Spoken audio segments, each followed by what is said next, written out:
Hey, what's going on, everyone? So there's a lot of controversy over the pit bull that won the exotic dog show, and I want to just touch up a little bit on that. Give you guys a little of my input. And again, I'm an amateur, so what do I know, right? The dogs are just chilling. It's pretty cold out. I gave them a bath, sitting in front of the little heater fireplace. Probably gonna take a nap. So everyone is in outrage over this. Like, everybody's so upset. Oh my God, how can a pit bull win an exotic dog show? And this was for exotics and blah, blah, blah. And to each his own, but so the dog show wasn't just for exotics. It was actually for every dog breed. The pit bull that won its category, and then it won the best dog of the whole show. Like any other regular dog show. I believe they did do the exotic, exotic marketing because they knew that would bring out a great crowd. But the dog show was still the same. Like, none of the rules changed and the best dog won. I don't see, the issue with that. I understand the marketing, trying to bring people out because, you want people to come out to your dog shows. You want them to bring their dogs, and they're trying to bring the biggest crowd to them, which I get. I understand, but I don't see why everybody's so upset about it. Like, if you knew the rules of the dog show, then you shouldn't be that upset. Like, it's really that simple. It's not hard. I think the exotic community, and it's not everybody, because there are some people that breed exotics that are functionable, that can jump in a car, that can walk, that have a good lifespan, that isn't in any discomfort. But I think the hard truth here about exotics is most people that do breed exotics, and of course it's not everyone. It's not everyone, of course. But most people that do, their dogs, have some of the worst flaws that you would even want in a dog.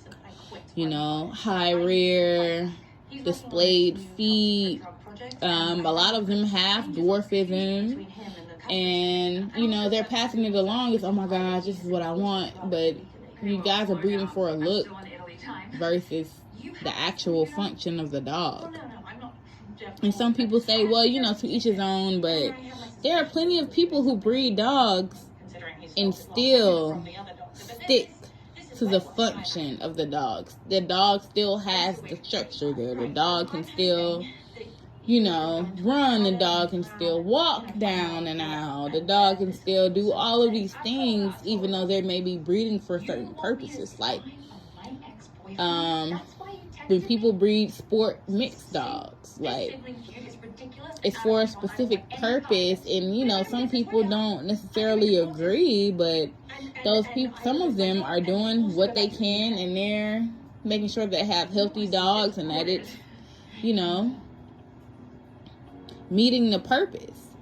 And it's nothing wrong with you wanting to breed outside of the box, outside of the conformation, because I know a lot of people are really uptight about, breeding all standard when it comes to color. And me personally, I feel like it's okay as long as you're doing your due diligence, as long as you're making sure you're health testing your dogs, making sure, you're not passing on any diseases, making sure that they're fine, just do your due diligence. That's not a hard thing to do. But for some reason in the bully community, they feel like conformation is something that's of a preference, or that structure is more of a preference. Oh, well, I prefer my dog to not be able to walk. Like, that's not okay for you to prefer your dog to not be able to walk, or for you to prefer your dog to live, up to 2-3 years and then you know, some way die, whether it's from overheat or exhaustion. A lot of these bullies can't even sit in a car. A lot of these bullies die literally on their way to the show because, oh, they're overheated in the car. Like, that's not okay. It's not okay for you to have a dog that can't walk. It's not okay for you to have a dog that breathing problem is so bad that if they're literally outside for 5 minutes, you have a chance of them dying. I know a lot of people who've lost dogs over heating, and it's so common within the bully community. Like, people just be like, oh, well, that's just a dog, that's just how they is. But it's not just the dogs, you know, that's how you're breeding them, you know. No dog, I don't know, I guess people like what they like, but it's really getting out of control. And then now they're taking these same practices over into the Frenchies when it comes to the color. Like, colors in Frenchies is a new thing. People are paying $50,000 for a dog that doesn't come with anything. No health guarantee, no health test. Oh, it's just the Isabella, so, you know, you should just pay for this. Like, to me, it's insane. I mean, I understand people are out here hustling. They feel like, well, I paid a lot of money for this dog. But this is my thing. Say you have a litter of 6 puppies, right? Say you had to do a C-section. The C-section was $1,000. In some states, it might be 3. So you decide you want to sell your puppies for $8,000. In reality, you've gotten all your money that you spent back in one puppy. I feel like it's extremely greedy for someone to charge $10,000 for a dog, or especially a dog that isn't even proven. I understand if this dog, you know, is older, has grand champion titles, has titles in sports, has done this, has accolades to prove their worth.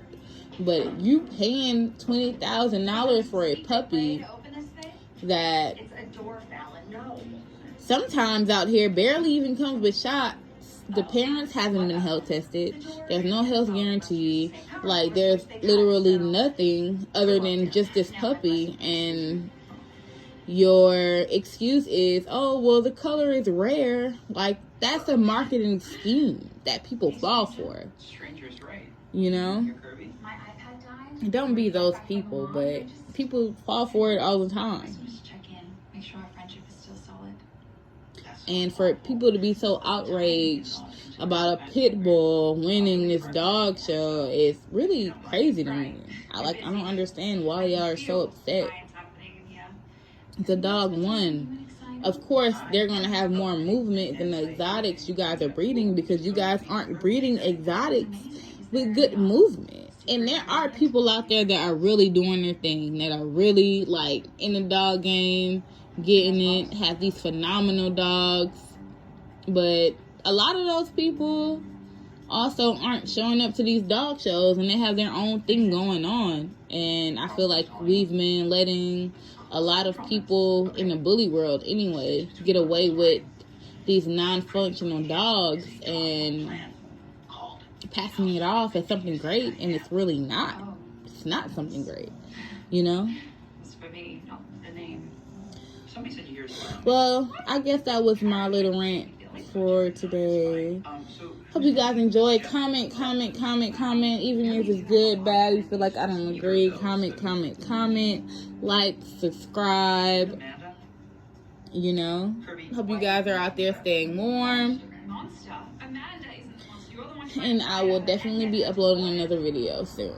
Thank you guys.